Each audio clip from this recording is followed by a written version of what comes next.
ఇప్పుడు ఎలా అంటే అందరూ అదే ప్రొఫెషన్లో కొనసాగుతున్నారా, లేకపోతే సైడ్ ఇన్కమ్ లాగా అయిందా పాట? అంటే కొంతమంది ఇప్పుడు ఎలా అయిపోయిందంటే సార్, ప్రతి ఒక్కళ్ళు మనల్ని ఎలా మార్కెట్ చేసుకోవాలి. ఇప్పుడు మనం ప్రోడక్ట్ ఇప్పుడు ఎలా అయిపోయిందంటే, ఒక సింగర్ అయినా మ్యూజిక్ డైరెక్టర్ అయినా ఎవరైనా సరే, we also treat as like product. నేను ఒక ప్రోడక్ట్ని, మనల్ని మనం ఎలాగా మార్కెట్ చేసుకోవాలి అనేది నేర్చుకున్న వాళ్ళు ముందుకెళ్తున్నారు. ఆ మార్కెటింగ్ తెలిసిన వాళ్ళు, కమ్యూనికేషన్ తెలిసిన వాళ్ళు దూసుకెళ్తున్నారు. మార్కెటింగ్ స్కిల్స్ తెలియని వాళ్ళు ఇంకా అలా ఉంటున్నారు, నాకు రావట్లేదే. మీరు ఇప్పుడు సినిమా కంపోజర్ కూడా, మ్యూజిక్ డైరెక్టర్గా కూడా చేస్తున్నారు కాబట్టి ఒక క్వశ్చన్ ఏంటంటే, ఇది వరకు పాట రాశాక కంపోజ్ చేసేవాళ్ళు అని విన్నాం మేము. ఇప్పుడు కంపోజిషన్ మీద పాట రాస్తున్నారు. వీటిల్లో ఏది టఫ్, ఏది ఈజీ? అంటే జనరల్గా సార్, ఇప్పుడు కొన్ని పాటలు ఉంటాయి, అవి లిరిక్ రైటర్కి ఒక ఫ్రీడమ్ ఇస్తే ఆయన బాగా రాయగలుగుతారు. ఇప్పుడు సిచ్యువేషన్ సాంగ్స్ కొన్ని ఉంటాయి, ఆ పాటలకి మనం ట్యూన్ చేసామనుకోండి, ఆల్రెడీ ట్యూన్ చేసేస్తే ఏమవుతుందంటే, వాళ్ళ చేతులు కట్టేసి, సార్ మీరు దీంట్లో ఈ మీటర్లో కరెక్ట్గా మీరు పదాలు రాయాలి అని మనం ఫిక్స్ చేసేసినట్టు అయిపోతుంది. కరెక్టే, కానీ మీకు టఫ్ కదా. ఇప్పుడు ఆయన రాసుకుంటూ వెళ్ళిపోయిన దానికి ఆ పదాలకి ట్యూన్ కట్టడం అనేది టఫెస్ట్ జాబ్ కదా. అంటే మ్యూజిక్ డైరెక్టర్కి సో రెండు ఉంటాయి సార్, టఫ్ ఉంటుంది, ఈజీ ఉంటుంది. ఇప్పుడు నన్ను ట్యూన్ చేయమన్నారు అనుకోండి, నాకు హ్యాపీ, ఎందుకంటే ఫస్ట్ ప్రిఫరెన్స్ నాకే కాబట్టి నాకు ఈజీగా ఉన్న ట్యూన్ నేను చేసుకుంటాను, ఆయనకి ఇచ్చేస్తాను, ఆయన రాస్తారు. అంటే ట్యూన్ ఇచ్చినా కూడా రాయగలిగే లిరిక్ రైటర్స్ ఉంటారు సార్ మనం ఇచ్చిన ట్యూన్కి. కానీ ఆ కాన్సెప్ట్కి ఇప్పుడు ట్రెండ్ ఏం నడుస్తుంది అంటే, ఇప్పుడు రెండు అవుతున్నాయండి. ఇప్పుడు రెండు సైమల్టేనియస్గా రెండు ఉన్నాయి. బట్ ఏంటంటే కాన్సెప్ట్కి రాసిన మీట్ ఉంటే బాగుంటుంది. అంటే నా ఉద్దేశం ఏంటంటే, కొన్ని పాటలకి కాన్సెప్ట్ ఓరియంటెడ్ సాంగ్స్కి మనం ట్యూన్ చేసే కంటే వాళ్ళకి ఇస్తే కాన్సెప్ట్ని బాగా అర్థం చేసుకుని రాస్తారు, దానికి ట్యూన్ చేయడం ఈజీ. ఓకే, అంటే మనం ముందే ఒక చట్రంలో దాన్ని పెట్టేసేయకుండా వాళ్ళకి ఆ ఫ్రీడమ్ ఇవ్వాలి. మీరు ఆల్బమ్ అనేది మీ సొంతంగా తయారు చేసుకున్నారా ఎప్పుడన్నా, అంటే మూవీస్లోకి వెళ్ళకముందు?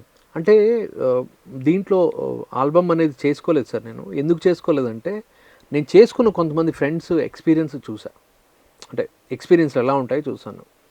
నా ఫ్రెండ్ ఒకతను పాడుతా తీగలో పాడిన సింగరు, తను కూడా మ్యూజిక్ డైరెక్టర్ అవ్వాలి, సింగర్గా అవుదామని ట్రై చేశాడు, మ్యూజిక్ డైరెక్టర్ అవుదామని ఒక ఆల్బమ్ చేసుకున్నాడు. నితీష్ నారాయణ అని నా ఫ్రెండ్, తను కూడా పాడుతా తీగలో ఈజ్ ఎ ఫైనలిస్ట్. సేమ్ నేను పాడిన ఎపిసోడ్లోనే తను ఫైనలిస్ట్ అనమాట తను. అయితే అతను ఎప్పుడైతే ఎవరైతే సింగర్స్ ఉన్నారో అందరి చేత పాడించి ఒక ఆల్బమ్ చేశాడు. ఎవరు? శ్రీకృష్ణ, అనుదీప్, రేవంత్, సాహితి, ఇలా అప్పుడు సింగర్స్ ఎవరైతే రియాలిటీ షోస్లో ఫస్ట్ వచ్చారో వాళ్ళందరిని తీసుకుని ఒక ఆల్బమ్ చేశాడు. అంటే తను మ్యూజిక్ డైరెక్టర్గా వెళ్ళి అందరికీ ఇవ్వడానికి, నెక్స్ట్ ఎవరైనా సినిమాల గురించి అప్రోచ్ అవ్వడానికి. ఏమైందంటే, విన్నవాళ్ళు ఇంకా ఏమైనా ఉన్నాయి మీ దగ్గర? ఆల్రెడీ దాంట్లో 7 పాటలు ఉన్నాయి. 7 పాటలు వినేసిన తర్వాత ఇంకా మీ బెస్ట్ ఏమైనా ఉన్నాయా? జనరల్గా ఆల్బమ్ కూడా ₹1,00,000 ఖర్చు పెట్టుకుని ఆల్బమ్ చేసి ఒక క్వాలిటీ చేసిన తర్వాత ఆ 7 పాటలు విన్న తర్వాత ఇంకా బెస్ట్ ఏమైనా ఉన్నాయని అడిగితే ఏం చెప్తాడండి సమాధానం? అంటే అతని దగ్గర ఏముంటుంది? నేను వినిపిస్తాను సార్, ఇలా వినిస్తే మాకు తెలియదు, ఇలా వింటే మాకు తెలియదు, అంటే జడ్జిమెంట్ ఉండదు మ్యూజిక్తో పాటు. సో ఇలాంటి ఎక్స్పీరియన్స్లు నేను కొన్ని చూసాను. ఈవెన్ మా మోహన్ గారు కూడా అలాంటివి కొన్ని చేశారు. సో మోహన్ గారి దగ్గర వర్క్ చేసేటప్పుడు మేము ఆయనతో పాటు నేను సిట్టింగ్స్కి వెళ్ళడం, ప్రొడ్యూసర్ జైన్ కలవడానికి, అలా వెళ్ళినప్పుడు మీరు చేసిన సాంగ్స్ ఇవ్వండి కొన్ని, అంటే రికార్డింగ్ చేయడం, మిక్సింగ్ చేయడము, సింగర్ చేతి పాడించడం, ఇవంతా కూడా ఇట్స్ అ కాస్ట్ ఎఫెక్ట్. అంతా కూడా ప్రతి ఒక్కరికి, అంటే మనం అందరూ ఫ్రీగా పాడరు కదా, ఎంతో అంత ఇవ్వాలి దాన్ని మిక్సింగ్ చేయించుకోవడానికి. అంటే క్వాలిటీ చేయాలంటే మనం ఏదో ఒకటి చేయాలి, దాని మీద మనం డబ్బులు పెట్టుకోవడంలో ఏదో చేయాలి. ఇలా ఎన్నని చేసుకుంటూ వెళ్తాము. ఇప్పుడు అవతల వాళ్ళ మైండ్ సెట్ ఏదో తెలియదు, వాళ్ళకి ఏం నచ్చుతుందో తెలియదు, ఏది నచ్చదో తెలియదు. సరే మా ప్లే చేయంటారు. ఇదే డైరెక్టర్స్కి ఎదురయ్యే సమస్య కూడా ఇదే. సినిమా డైరెక్టర్లకి కూడా సేమ్ సమస్య ఎదురవుతుంది. వాళ్ళు ఇంకోటి ఏమైనా ఉందా, లేకపోతే ఇంకో స్టోరీ ఉందా అంటే, అసలు నీవు ఏం తీయాలనుకుంటున్నావు, నీ జానర్ ఏమనుకుంటున్నావు అనేది స్పష్టత అనేది అవతల సైడ్ ఉంటే ఇతను ఏదన్నా ట్రై చేయగలడు. అంటే నీకు సెట్ ఆఫ్ కరెక్ట్గా నచ్చుతుంది అనే పాయింట్ తెలియకుండా he cannot create a story. Yes, that is also there. అంటే ఇప్పుడు అంటే ప్రతి టెక్నీషియన్కి ఒక్కొక్కళ్ళకి ఒక్కొక్క రకమైన సమస్య. సో మ్యూజిక్ డైరెక్టర్కి ఇప్పుడు నేనున్నాను, నేను ఒక 10 సంవత్సరాలు ఆల్మోస్ట్ ఆల్ ఇప్పుడున్న మ్యూజిషియన్స్ తోటి అందరితో వర్క్ చేశాను. నాకు తెలుసు నా ప్రొఫైల్ అంతా నేను పంపిస్తాను, sir this is my profile, అంటే ప్రొడ్యూసర్ కానీ డైరెక్టర్ కానీ. ఇచ్చిన తర్వాత అంటే అక్కడ కూడా నాకు ప్రూవెన్ ఫ్యాక్టర్ అనమాట. అంటే ఇన్ని చూసిన తర్వాత ది లాస్ట్, సార్ మీరు అదేమైనా చేసి కూడా పంపిస్తారా, ఇది ఏమైనా చేసి పంపిస్తారా అని అడుగుతారు. అంటే ప్రతిదీ ప్రూవ్ చేసుకోవాలి. మళ్ళీ అది వచ్చిన తర్వాత అది నచ్చుతుందో నచ్చదో తెలియదు. అంటే ఎవ్రీథింగ్.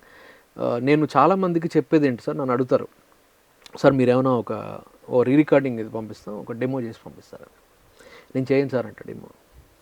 ఎందుకు చేయను అంటే, ఇప్పుడు డెమో అంటే డెమోలోనే చేస్తాను నేను, దాన్ని సినిమాలో చేయను. సినిమా చేయాలంటే ఒక సిచ్యువేషన్కి నేను దాంట్లో మంచి ఏదో లైవో లేకపోతే లైవ్ ఇన్స్ట్రుమెంట్స్ ఏదో వేసి కొంచెం బాగా చేయాలనుకుంటాను నేను. నువ్వు డెమో అనగానే నాకు, నేను ఎన్ని చేస్తాను, ఎంతమందికి చేస్తాను, కీబోర్డ్ ప్లేయర్ మీద చేస్తాను, కీబోర్డ్ ప్లేయర్ చేస్తాను. అది నీకు ఆనలేదనుకోండి, నేనేం చేయాలి అప్పుడు? వాడికి నేను డబ్బులు ఇచ్చుకోవాలి. ఎవరు ఊరికే చేయట్లేదు సార్. ఈరోజు ప్రతి చిన్న వాళ్ళకు కూడా, అంటే ఈ డిజిటల్ వచ్చిన తర్వాత ఎలా ఉన్నారో నేను చెప్తాను. యూట్యూబ్ వచ్చిన తర్వాత చాలామంది, so they are charging like minimum ఒక లిరిక్ రైటర్ని, అంటే తప్పు కాదు, ఎందుకంటే ప్రతి ఒక్కళ్ళు దీపం ఉన్నప్పుడే ఇల్లు చక్క పెట్టుకోవాలని, ఆ ఫేమ్ ఉన్నప్పుడు వాళ్ళ మీద వచ్చినప్పుడు దే ఛార్జింగ్ లైక్ దట్. ఒక సందర్భంలో ఒక ఫోక్ సింగర్ని ఏమన్నా, ఒక లిరిక్ రైటర్ కావాలమ్మా ఒక పాటకి అని అడిగారు. డెఫినెట్గా తప్పకుండా దానిదే ఉందన్నారు. ఎట్లా ఏంటి మరి, నాకేమైనా నేను పంపించినా రాస్తావా అంటే, లేదన్నా నాది పంపిస్తాను నీకు మొత్తము అనగానే ఒక వరుసగా టకటకటక ఒక 5 పాటలు 6 పాటలు పంపించారు. పంపించి ఇగో ఇవన్నీ నా పాటలు, ఇవి నాకు 15,000 అడ్వాన్స్ కొట్టంగానే చేస్తాను. పాటకి 15,000 అడ్వాన్స్ కొడితే నేను చేస్తాను యూట్యూబ్ సాంగ్కి. అంటే మనకు దిమ్మ తిరిపోయింది. నేను అదే వెళ్ళి నేను అడిగేటప్పటికి, లేదు సార్ మీరు ఒకటి చేసేవండి, డెఫినెట్గా మనం కూర్చుందాం, మనం ఆడుతూ ఉంటాం. ఇవన్నీ జరగని పనులని ఈ జర్నీలో నాకు అర్థమైపోయాయి. అందుకని నేను చేసినవి ఎవరికైనా యూజువల్గా పంపిస్తాను. Sir if you are confident, మీరు వినండి, if you are confident will work. ఇప్పుడు కామన్ ఆడియన్స్కి, కామన్ లిజనర్స్కి ఎక్కువగా ఉండే డౌట్ ఒకటి అడుగుతాను మిమ్మల్ని.